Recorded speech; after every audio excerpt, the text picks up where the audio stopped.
Hey, Carpool Crew, Pastor Justin here. Maybe you're riding in the car, staring out the window. That's a really enjoyable thing to do, actually. I love that. Or hanging out at home. No matter what, I am so glad you're here. Before we jump in, I want to give a big shout out to Logan from Trussville, Alabama. You might think, I feel like I hear Trussville a lot. We have a lot of listeners out in Trussville, Alabama, and it's so great those families are connecting together around the podcast. Logan, I hope you have an incredible day today. Here's the one thing I want you to remember for the ride. Choose people over your own comfort.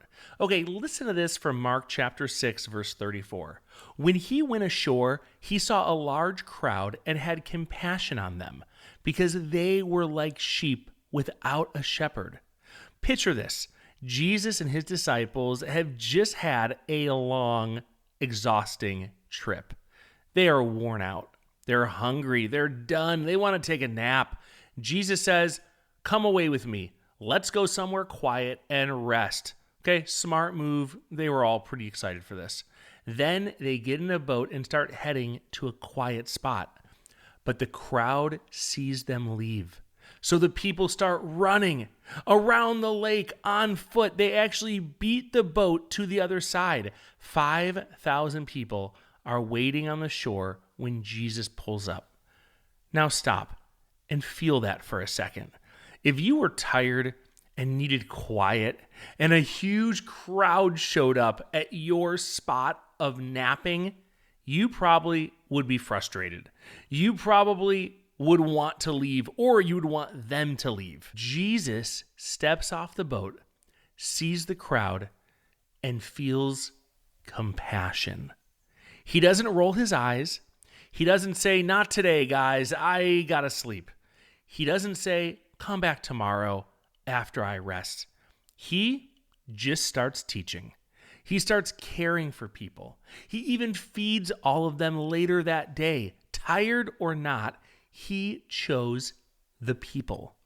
See, if Jesus were sitting with us right now, he might tell you, "I get it. You're tired, but your tired isn't bigger than someone else's need. I'll give you what you need to love my people anyways." Now, think about your day.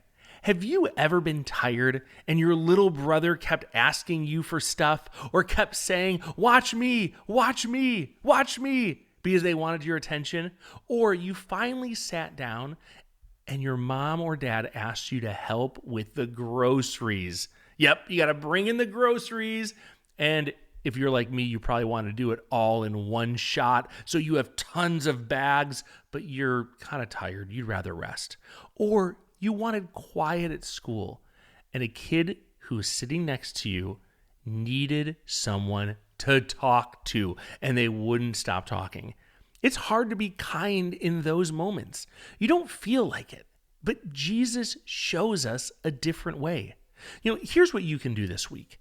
First, when someone needs you and you're tired, take one breath and ask, "How can I help?"